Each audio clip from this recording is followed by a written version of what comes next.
The carnival was in town and Dan Klein was going solo. His best friend Mike Nelson had a date with Candy Delaney. Candy had intended on her sister Shannon being Dan's date, but Shannon declined at the last minute and found her own for that night. Dan was disappointed in that. He had a crush on Shannon, knowing her for most of his life. They all went to the same schools, but Shannon was always 2 grades ahead. She was very cute and had a fantastic personality. She was her grades at girl or alpha girl. She was a stereotype walking. A blonde, curvy cheerleader who didn't act like she was as popular or as beautiful as she was. Dan, Mike, and Candy had just graduated from high school and were in the final stages of getting ready for college. Candy was going to Northern Illinois in DeKalb, and Dan and Mike were going to University of Illinois at Chicago. They lived in the northwest suburbs of Chicago, and USC was commuting distance.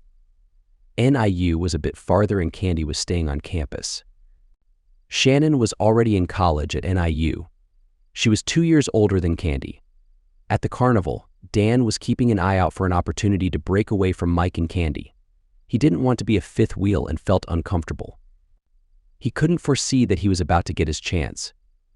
They were in line for ride tickets when Dan saw Shannon running with Steve Rouse chasing her. Dan yelled Simon to Mike as he chased after them. They ended up behind a tent and were out of the public view. By the time he caught up to them, Shannon was on the ground holding her ankle in tears. Steve was hunched over yelling at her when Dan grabbed him and pulled him back, causing her attacker to fall. Steve got up and threw a punch at Dan that connected square on his nose. With his nose bleeding, Dan looked around and saw he was on his own. Mike didn't follow along when he gave chase. Steve and Dan were about the same size, but Steve was more muscular and a few years older. Dan threw a punch that missed his opponent's face and threw himself off balance. Steve pushed the falling Dan into the muddy ground and followed that with a kick to his kidney. At that moment, luckily for Dan, a cop on a golf cart passed by, causing Steve to run off. Shannon crawled over to him and checked to see how badly he was hurt. She saw that he had a bloody lip and nose, but it didn't look broken. "Did I win?" Dan asked with a smile, sitting up in the mud. "No, I'd call it a draw," Shannon said. "How's your ankle?" "I think it's broken." "I can't put any weight on it." Dan got up and looked around. He saw they were near the medical tent and he said, "Simon, I'll help you to the med tent, okay?" He pulled her up, and as she tried to lean on him, she almost fell. He said, "We'll do it the easy way," and picked her up. He walked the 100 or so yards to the medical tent, carrying her easily. There was a cop in there dealing with a drunk and an EMT waiting for something to do. "What happened to you two?" the officer asked. Dan recognized him. It was a friend of his parents, Frank Brady. The EMT helped her on the table and checked out her ankle as Dan and the police officer talked. "Mr. Brady, she was attacked by her date and hurt her ankle running from him. I tried to be Mr. White Knight and help her, but was lucky that he ran off." "What started it?" the officer asked Shannon.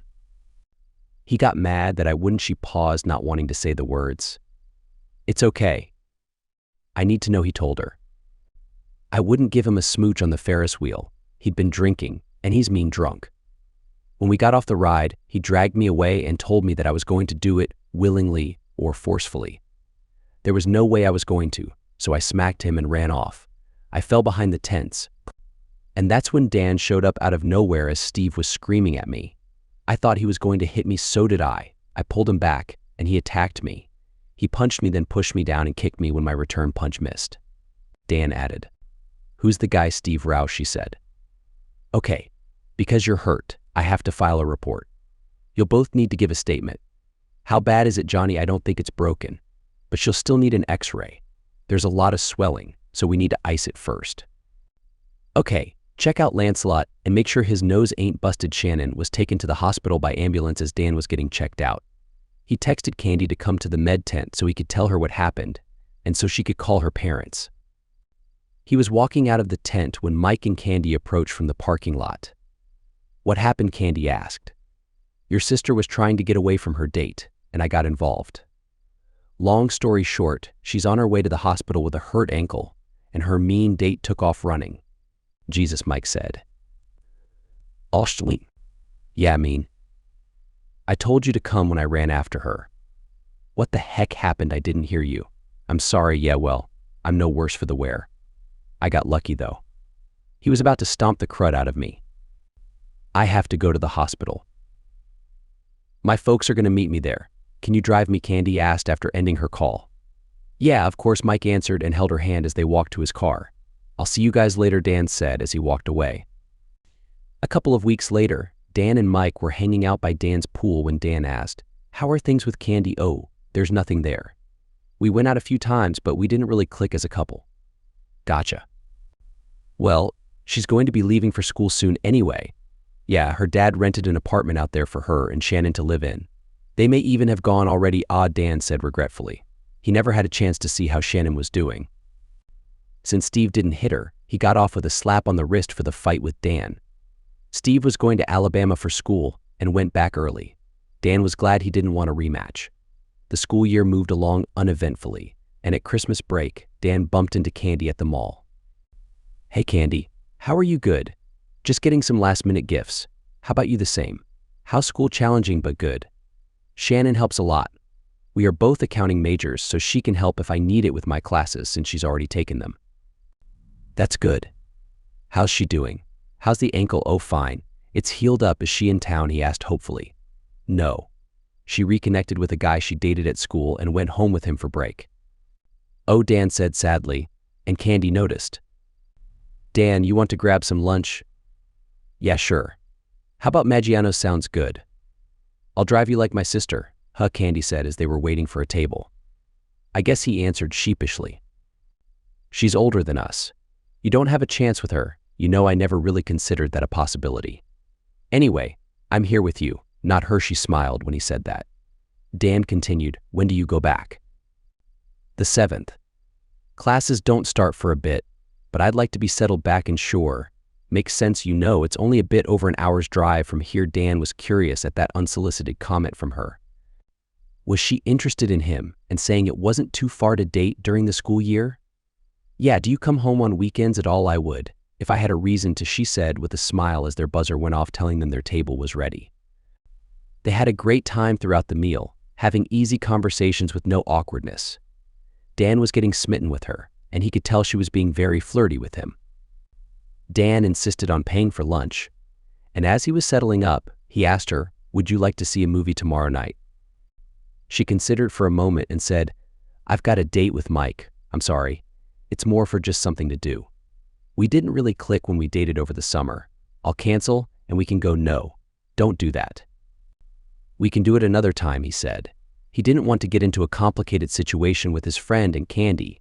He figured that he needed to talk to Mike because there has to be some kind of interest if he's going out with her again. As she dropped him at his car, he said goodbye and got a hug. She said, "Please call me, Dan. I'd like to see you again." "Sure. See you around, dude. You're going out with Candy again," Dan said to his friend. "Yeah, she's gorgeous, duh, but you said you guys didn't click." "We don't have to click if I can get closer to her. I almost did last time, but my parents came home and interrupted us. After that, she went to school." "How'd you find that out anyway?" "I ran into her at the mall. We had lunch, and I asked her out for tomorrow. She said she was seeing you." "I didn't know you were interested. It's just the one date. You can have your shot at her after. I'm not falling in love or anything." "Yeah, whatever. Just a short fling, huh?" "Hey man, if she's ready and willing, I'm able." Dan went to a movie with his younger sister Angie and a couple of her friends. While waiting for the show to start, he noticed that Mike and Candy were 2 rows in front of them. Angie playfully asked Dan if he liked Candy, since he seemed sad and was looking at Mike's date. Dan admitted to having feelings for her but explained that she already had a date with Mike. Angie teased him by pointing out that Candy seemed interested in him too. During the movie, Mike and Candy were so focused on each other that they didn't pay attention to what was happening on screen. When the movie ended and they were leaving, Candy noticed that Dan was looking at her. She felt embarrassed and didn't say anything, but Mike gave Dan a thumbs up to show that he had won her over. Angie tried to cheer up Dan by pointing out that he had an advantage over Mike because he was with 3 attractive girls while Mike only had Candy as his date. Dan laughed and clarified that he wasn't interested in a group activity with younger girls. Everyone chuckled as they walked out of the theater. After their break, Dan refrained from calling Candy. He didn't want to interfere with her relationship with Mike, especially when Mike told him that they had been together and would continue seeing each other. On the day Candy was returning to school, she called Dan. "Dan, why haven't you called me?" she asked. "Well, you lied to me about your true feelings for Mike," Dan replied. "I didn't lie," Candy protested. "Your actions at the movie made it seem like you did. Mike even told me about what happened after the movie and how things progressed between you two." "That jerk told you all that?" "Yes. He warned me about pursuing you, and I appreciate that, especially after knowing that you spent your entire break with him, despite not being interested in him." "Dan, it's not what you think. I really like you. Can we please go out sometime?" "No, I don't think so. I liked you too, but it seems like you either lied about your feelings for Mike or you moved too fast for me. Are you calling me a bad person?" "Not at all. It's just that I'm not interested in a casual relationship. I want something more serious." Candy held back a tear and decided to end the call without saying anything. Dan regretted their conversation, as he knew he shouldn't have been so harsh, but her actions had bothered him. The next day, he received a text from an unknown number. "My sister is an idiot, Lancelot." Knowing it was Shannon, he responded, "No, she's just the wrong sister." Immediately after sending the message, Dan regretted it. He didn't want Shannon to know about his feelings while she was dating someone else. Shannon responded with a frowning emoji. Dan and Mike were having lunch at the mall one day during spring break when Shannon and Candy approached them. Before Mike could react, Candy slapped him so hard that she thought she had broken her hand. "You lying jerk. How could you tell Dan that I did those things with you? You knew he liked me. You even lied to him about seeing me during break. We only went on one date." Candy furiously exclaimed. Dan was shocked by the revelation. He looked at Mike, who remained silent. Dan finally spoke. "Hey, I just wanted a fair chance with her. I knew you wouldn't go after her if you thought she was easy. I told you those things to give myself a chance before you got together with her," Mike admitted. "Dude, you're supposed to be my best friend. Why would you do that to me? I'm just following the bro code, man. Bros before girls. I figured you would find someone else. It's not like she's going to marry either of us." "You're a terrible person," Candy said, leaving them both behind. Shannon nodded in agreement and said, "Dan, call her. You still have a chance. She really likes you. It's all she talks about at school." "Okay, but dude, I need some time away from you right now." "I'm really angry," Dan said as he stood up and left. Mike shook his head in disbelief. Dan called Candy multiple times over the next few weeks, but she never returned his calls. One Saturday morning, he decided to drive out to DeKalb to see her. "What's your address?" Dan texted Shannon. "I want to send Candy some flowers. AW. I hope that works," Shannon replied, sending him the address. Finding her apartment was easy, and he saw her car parked outside. He had picked up flowers and a stuffed animal, hoping to make amends. Candy, surprised by the doorbell, asked, "Who could that be?" Shannon, guessing it was the flowers, said, "It's probably for you." Candy opened the door and saw Dan standing there with flowers. "Dan, what are you doing here?" Shannon smiled and said, "I'll leave you two alone." Dan asked if he could come in, and Candy led him to the kitchen. As she continued making her salad, Dan began, "Candy, why haven't you returned my calls? Even if it's just to tell me to go away." "I don't know. I'm upset about what you said to me, calling me inappropriate names when I didn't do those things. I was too harsh, and I apologize. I didn't mean to imply anything negative about you. I just meant that I'm not interested in a casual relationship. If we date, I want it to be something more serious. It's frustrating, because I genuinely thought we had a connection. So did I, and that's why I'm trying again." Candy laughed and said, "I guess I can't even confide in my own sister." Dan asked, "Can we go to the movies on Friday?" "I'd really like to take you out," Candy agreed, saying, "Okay, you win. But are you sure you want a long-distance relationship? It's only an hour's drive, and I believe you're worth it." Before Candy could respond, Shannon walked in and commented, "So you two are finally getting together?" "Yeah, thanks for telling him not to give up," Candy said playfully. Dan and Candy started dating, and everything progressed normally for a few months. They spent most days together during summer break when they weren't working. On a particular Friday, they had planned to go to see a movie, and Candy insisted on driving. Dan realized they were going in the opposite direction of the theater and asked about their destination. "We're going to watch a movie," Candy replied. "At your apartment?" Dan asked curiously. Yes, because my sister is at our parents' house, and I feel like it's time to take our relationship to the next level. Dan smiled and said, I like your way of thinking. There was no need for pretenses when they entered Candy's apartment. They walked straight to her bedroom. They hugged and comforted each other for several minutes. They didn't need to rush or push any boundaries. They knew they wanted to be together. They had a great time together. I love you, Candy, I love you too. Life continued for the next couple of years. They dated and eventually got engaged, planning to get married after graduation. Shannon married her boyfriend the summer before Dan and Candy's senior year. They settled in the same town they all grew up in. Dan and Mike remained best friends. There was a bit of tension after the argument, but they got over it. Candy even warmed up to him after a while, which surprised Dan. Mike would be Dan's best man in the wedding. A week after graduation, Dan and Candy moved in together. They both had jobs in their hometown and settled in an apartment about a mile from Shannon and her husband Aaron. On a boring Tuesday night, their doorbell rang. Dan pressed the intercom. Who is it? It's Shannon. Please, I need your help. Without hesitation, he rushed out of the apartment and down the stairs. Shannon, oh my goodness, he said as he opened the door and saw her with a bleeding lip and swollen cheek, clutching her left arm. She collapsed into his arms and sobbed uncontrollably. Candy came up and embraced her. What happened? Sis, I caught him cheating and tried to kick him out. He just laughed at me, so I started hitting him in the chest. He retaliated and pushed me, but I lost my balance and fell down the stairs. Candy held her for a few minutes before saying, we need to take you to the emergency room. Your arm looks broken. It's not his fault. I was hitting him. Okay, we can deal with that later. Dan, please get the car. Dan? Where is he? He was just here a moment ago, Shannon said tearfully. Oh no. He better not be going to your house, Lancelot. No, Shannon whispered to herself, while Candy said, wait here. I'll grab my keys. I'm going to knock that guy out, Dan muttered as he quickly drove to Shannon's house. He arrived and without hesitation, opened the unlocked door and entered. Great, you came back, a voice shouted from upstairs. Dan silently climbed the stairs, hoping to surprise Aaron, but luck was not on his side. Oh, it's you. What do you want? Did your little princess come to your doorstep with false accusations? She fell. I didn't hit her. Not uttering a word, Dan walked into the bedroom and punched Aaron with all his strength.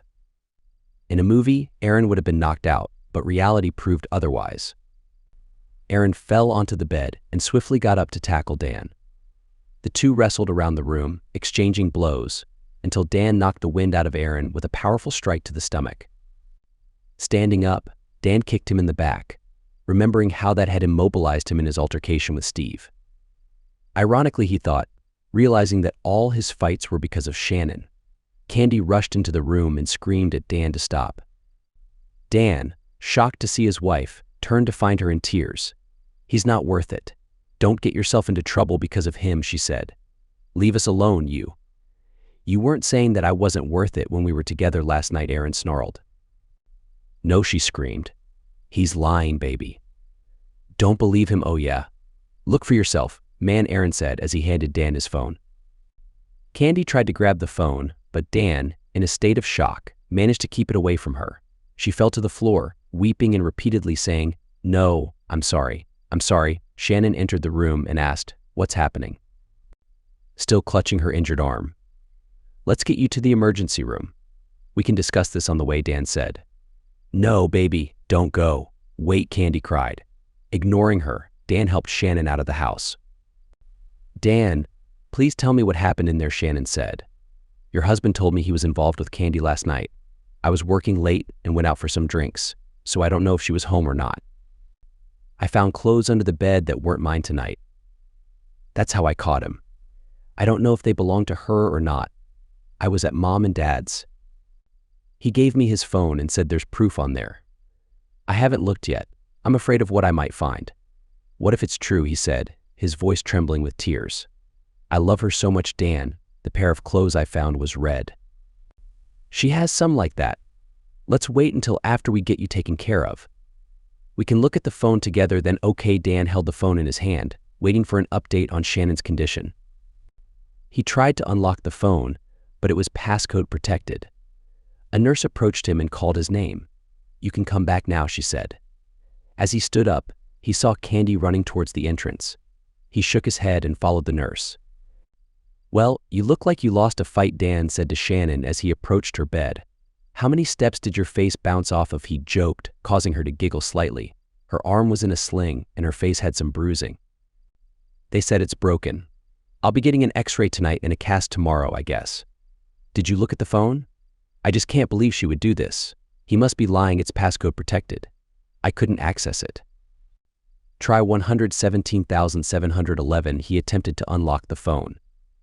He went to the Messages app and searched for recent texts. He found a chain with the initials CD, assuming it was Candy, and opened it. There were only 4 messages, making him believe Aaron deleted them regularly. CD, "He won't be home after work." Aaron, "She went to your parents." CD, "I'm leaving now." "Be ready, Aaron, I'm always ready for fun times." Tears began to fall. As he read the line, "Your parents," it could only refer to Candy. He tapped on the CD icon to view the contact information. It turned out to be Candy's number. He handed the phone to Shannon and sat down, lost in thought.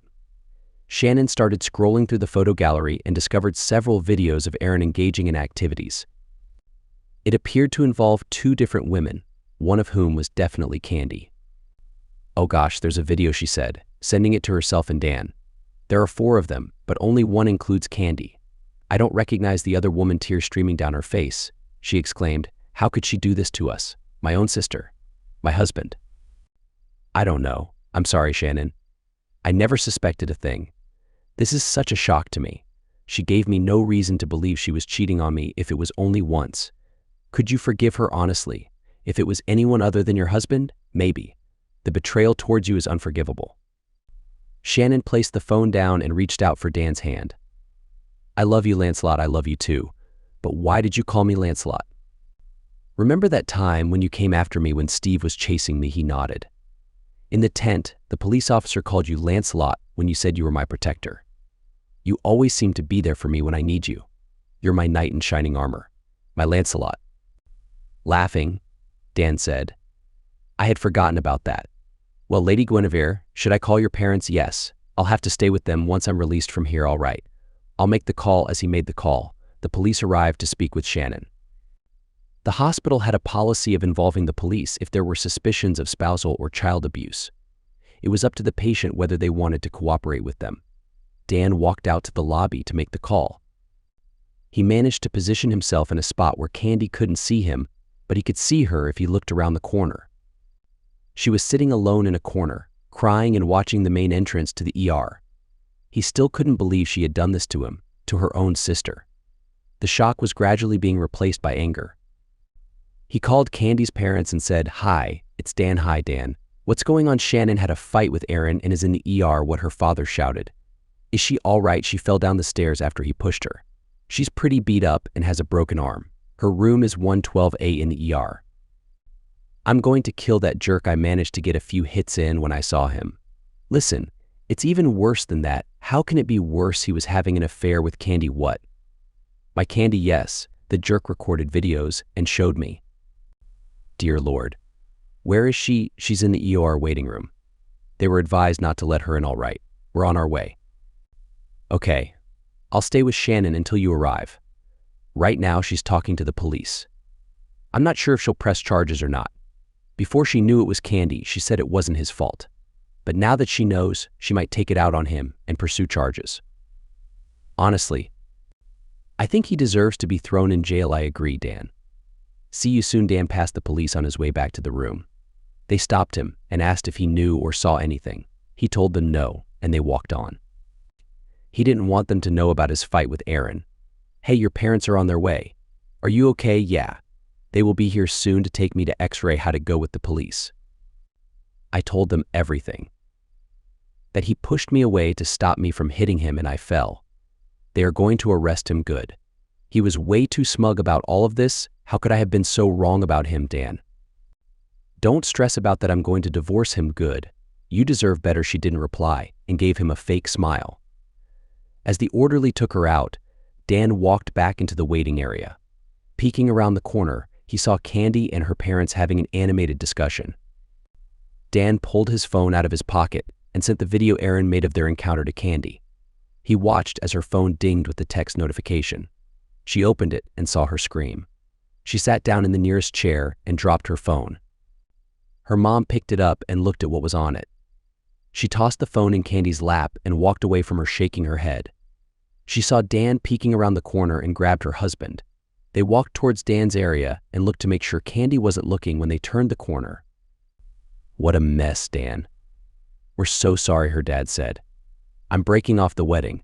I can't marry a woman that would cheat on me for one and betray her family like that for two. It's just insane. Did she tell you why?" "Not yet. I haven't taken any of her calls. She was saying it was all a lie, right up until you sent her the video figures." "Lie until your last breath. How is Candy?" "She's in X-ray right now. I'm going to get out of here while Candy's still sitting there. I'm going to grab some essentials and head to my parents' house." "Good idea. It's better to avoid her until you're calmed and settled." Dan walked into the apartment and felt a wave of sadness sweep over him. He packed a bag while ignoring his phone ringing over and over. He saw a stack of invitations for the wedding and tore one to pieces. Those pieces were left on her pillow. Candy was sitting in the waiting area wondering how the situation got so messed up. Why did Aaron record them? Why didn't he tell her? Why did he give it to Dan? Why was she so stupid in the first place? Then she saw a policewoman come around the corner. She walked over to her and asked, "Officer, is it a crime to record me having an intimate moment without telling me?" "Well, I think it depends on what they do with the video. Revenge film laws prohibit uploading it to the web or sharing on social media. Also, there are laws against blackmail and things like that." "What happened?" "A man I shared a moment with recorded it with his phone without my knowledge.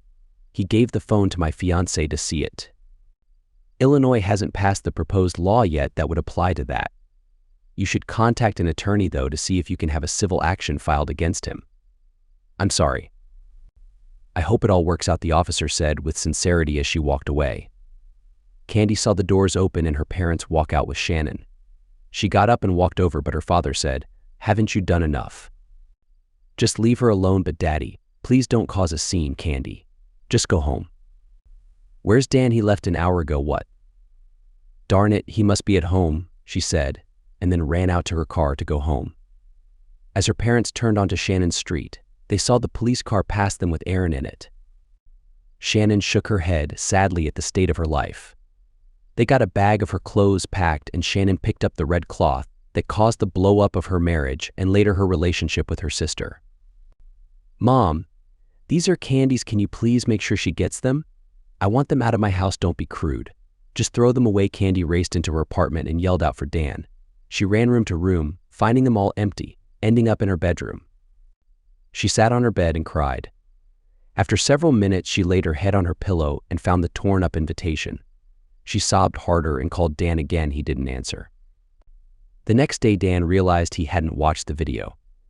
Shannon confirmed it was Candy, but Dan had to see for himself. He decided to look for photos first, to see if there were indications of it being more than one time. There were pictures of women, but they weren't Candy. He found photos of Shannon, but he exited out, not wanting to invade her privacy. He went back into the video and hit play. He saw Aaron say that he got a text from Shannon and put the phone down propped up on the nightstand. Dan realized that Candy probably didn't know she was recorded, and that was Aaron's excuse for handling the phone as they engaged in the act. It was standard interaction. Aaron was more muscular and would probably be considered better looking than Dan, but why would she risk it, he wondered. They hardly spoke. There were no snide comments putting down Dan or Shannon, and the moment was over in about 10 minutes. When done, Candy spoke. "That's it. Are you happy now? Yes, you're an attractive person. If Dan or Shannon find out, I will cut ties with you. Easy, honey. There's no need for that. I'm not going to ruin my marriage by revealing our secret. This stays between us. He better not find out about Mike either. I told you, I won't tell him. You held up your end of the bargain. I will hold up mine. You just need to be more careful if you're going to be unfaithful to him. Walking into a motel in broad daylight is a bad idea. I'm done anyway. That was a goodbye. I won't cheat when I'm married. You've got a different view of right and wrong, sweetie. No. Once I take my wedding vows, I'm committed. I took no vow when we started going out or when we got engaged. Wow, girl, if you don't think what you're doing is wrong, why engage in this secrecy he doesn't need to know? That's all that matters. Goodbye. Then the video stopped with Aaron smiling into the camera. Dan threw the phone at the wall and screamed. No, his mom ran in and said, "What, honey? Everything okay?" "Nope. Just found out she's been involved with Mike too." "Oh, Dan. I'm so sorry." "Yeah, me too, Mom." "Me too." Dan continued to ignore Candy's calls. He had to deal with Mike and didn't want him tipped off. Hopefully, Candy didn't watch the whole video and know that he knew. Dan texted Mike, "Meet for a drink tonight, bro. I want to talk about the bachelor party." Mike, "Yep, Bill's at 7. Dan, "Perfect. Bill's Pub is a strip mall bar with parking on the side of the building. It was a perfect location for someone to get robbed." Dan made call to his high school friend Javi and called due on a favor owed. In sophomore year of high school, Javi and Dan were together behind the school one day and saw Javi's girlfriend making out with another guy. Javi confronted him while his girlfriend ran off and called the cops. Dan told the police that the other guy threw the first punch after taunting Javi and calling him a coward and throwing other insults about taking his girlfriend. Javi ended up only getting a fine and a few hours of community service, which was less than the other guy who was deemed the instigator. Javi always credited Dan with keeping him out of juvenile hall and promised to repay the favor someday. That day had come. Dan was sitting in the parking lot and saw Mike pull up. As soon as Mike got out of his car, he was grabbed by one of the two masked men waiting. The second guy grabbed Mike's wallet and punched him in the stomach and face several times. Then, for a final act of revenge, kicked him in the groin. When Mike curled up on the ground, Dan ran up yelling at them. The assailants ran off and Dan tended to Mike. "Are you okay? What the heck was that all about?" "They took my wallet." "Heck. Do you need an ambulance?" "No. Just call the cops." Dan called the police and they filed the necessary report for the robbery. Dan finally had enough of Candy calling him and answered the phone later that night. "Hello, Dan, baby, it's not what you think." He cut her off and said, "How long have you been involved with Mike?" "Dan, I'm not." "That's insane. Watch the video. We're done. I'll get my stuff and you can keep the apartment." "No." "Dan, wait," she said to a dead connection. Candy watched the video in horror as she saw that their post-coital conversation was on there as well. She broke down crying again. Then she realized she had proof in his own words of him blackmailing her. "Let's see what the cops think of that," she said to the empty room. Dan went to the Delaney house to check on Shannon. Her mom let him in and hugged him, apologizing for Candy's actions again and thanking him for helping Shannon once more. He walked up to Shannon's old bedroom, where she was laying on the bed staring at the ceiling. He noticed the fresh cast on her arm and said, "Can I be the first to sign it?" She jumped up and hugged him, sobbing into his chest. "Why, Dan, how could she do this to us? I watched the whole video today. They talk about it. He blackmailed her. He blackmailed her. He caught her going into a motel with Mike." "Mike?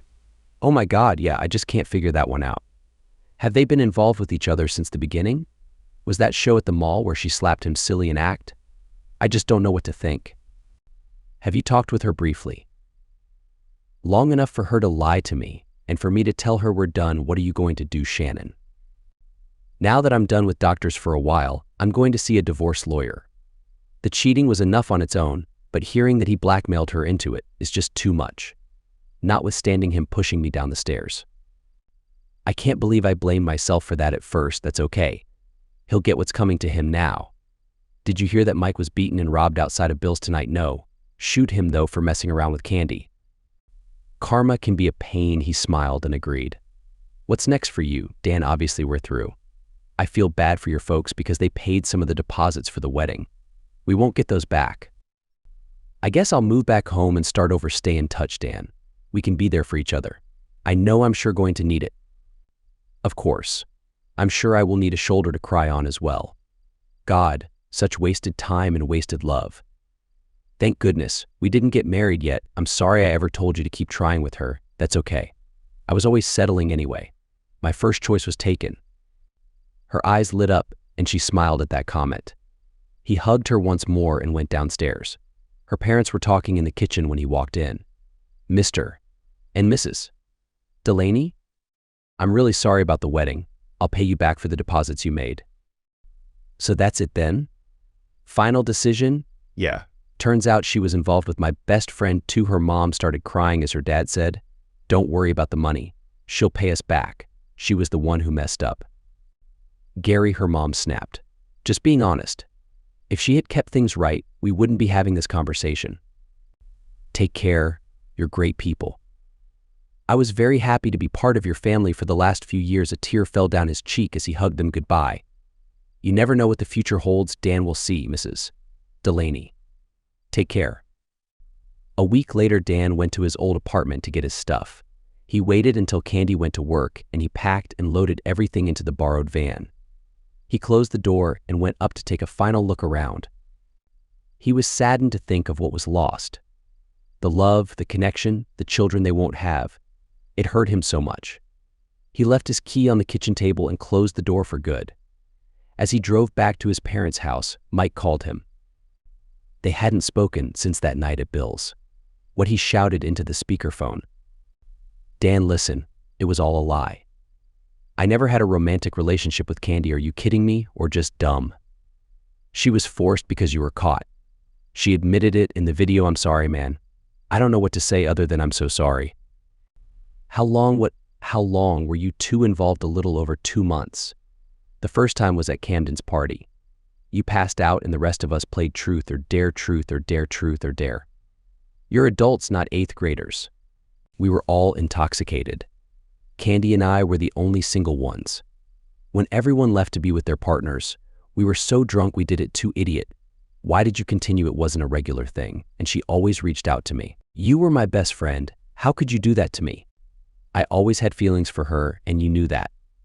I finally had an opportunity, and she was amazing. How could I turn it down? Listen to me very carefully. The next time I see you, you will regret ever being born. You are in major trouble, and when I see you, not if I see you, when I see you, you won't recognize yourself. He didn't let him respond and ended the call. He scolded himself for being so intense. He knew he wasn't a fighter, and he didn't win his last couple of fights. So it was an empty threat. He hoped it would be enough to keep him away. Candy was devastated by her family cutting her off from all contact. Eventually, she transferred to an office in Milwaukee and hoped they would forgive her someday. She knew Dan never would. The betrayal cut too deep. Aaron was released on bail, but left Shannon alone, partly due to the restraining order and partly because he wanted to be rid of her, as he called her. He ended up accepting plea deals for both the physical harm charge for pushing Shannon and the blackmail charge. His lawyer tried to get him off on the blackmail, but since it was his phone that recorded it and he willingly gave it to Dan, the judge allowed it to be used as evidence. He received 6 months for the physical harm and 1 year for the blackmail. His lawyer negotiated the best he could for the physical harm charge. Shannon's written statement suggested that she fell accidentally. However, the push that caused it was intentional, so he didn't get away without any consequence. He moved back to his hometown after his release for good behavior. Shannon never saw or heard from him again. Dan met with Shannon every Saturday for coffee and tea. It was strictly friendly, just 2 broken hearts seeking comfort in each other's presence. After 6 weeks, she canceled one Saturday morning. She called but left him a voicemail. She was crying in the message and said she didn't feel well. Dan didn't return her call. He drove to her house, where she was living again after Aaron moved out. The knock on the door startled her from her sadness on the couch. Used tissues were piled up, and she was wearing a ratty old robe. She looked through the window, saw it was Dan, and gasped. There was no way that she would let him see her like that. She shouted, "Please go, I'm fine." He shook his head and mouthed, "No." She broke down crying and said, "Please." He shook his head again. She gave in and opened the door. He walked in, and when he saw the condition of the house, pulled her into a hug. "What happened?" "I'm supposed to be your support. Remember, I'm pregnant." "Oh shoot." "Yeah, oh shoot, come in. Let's sit down, I'm going to make you some tea." He went to the kitchen and grabbed her a pot of green tea. She had a Keurig that she used for tea. It was easier than boiling a teapot. He set the tea down for her and started picking up the tissues and putting them in the trash bin. Once settled, he sat next to her and pulled her into a hug and held her. She cried and sobbed in his arms for 10 minutes in silence. Finally, she spoke, "I'm almost 3 months along. With all of my stress, I never noticed I missed my period," who's the father, Dan joked and got lightly hit on the arm for it. He is, of course. I'm not unfaithful, of course not. What am I going to do, Dan? I'm so messed up. In a few months, I'll be divorced and my child will be born without a name. I've already decided that I will never let him know about the baby after what he did, and I'm scared. I don't want him in my life at all. The first thing you're going to do is take a shower. Once you've refreshed your body, I'm going to take you to the cafe we've been going to every week for the last month or so. This is not the end of the world for you.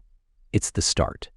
You're having a baby, a beautiful little piece of you to shape into a future president or doctor. I'm so envious of you. I can't raise a baby alone, Shannon. You're a wonderful woman. There's someone out there waiting for you, I believe it. Hey. Easy for you to say, she said as she got up to go shower. She did hear him say, had the wrong sister, quietly to himself as she went upstairs. While she was showering, he tidied up her place a bit. He removed the mess from the living room and he loaded the dishwasher from the sink full of dishes. She came down to find him wiping down the counters. Why are you cleaning my house, huh? I'm not cleaning. I'm straightening up whatever. Let's go sitting in the cafe. He ordered black coffee for himself and tea with non-fat milk for her. She smiled as he always remembered her order. What he said, noticing her smiling face.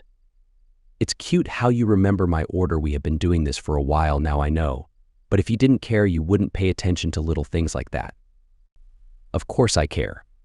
How many punches to the face do I have to take before you realize that? She looked away and wiped a tear. Sorry, she said. I'm just emotional. You're pregnant. I suppose I should get used to that being the new normal. Changing the subject from emotions, have you told your parents yet? No, that scares me too. You know you have to before you show right. I know. I don't think they will be mad. They want to be grandparents pretty badly. It's just that they've been under a lot of stress lately. Both of their daughters' marriages blowing up. Well, at least yours hadn't happened yet. Would you like me to go with you? Maybe I can deflect some of the emotions. I can't ask you to do that. It's not your problem you didn't ask. I offered and it's no problem.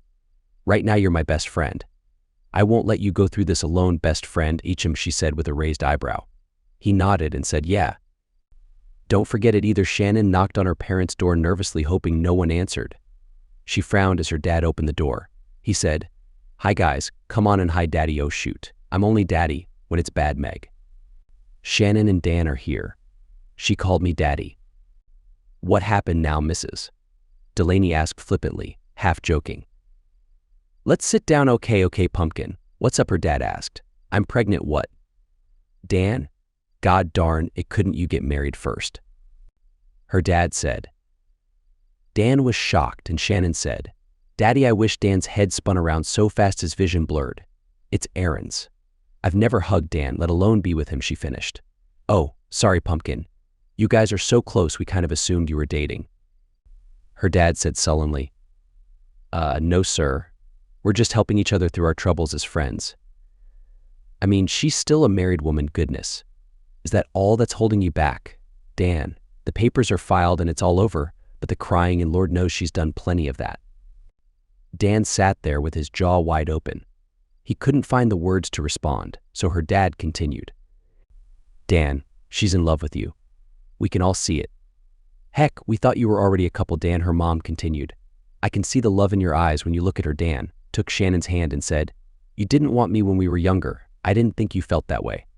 What Shannon said. I've loved you from afar for years. Yes, when we were in grade school and high school it couldn't have worked, but after I turned 18 and graduated I thought I had a chance. Candy even tried to help, and when you stood me up to go with Steve to the carnival, I figured you didn't care for me in the same way. I was devastated. Later on she told me that I never had a chance because you were older. You had hooked back up with your boyfriend at school.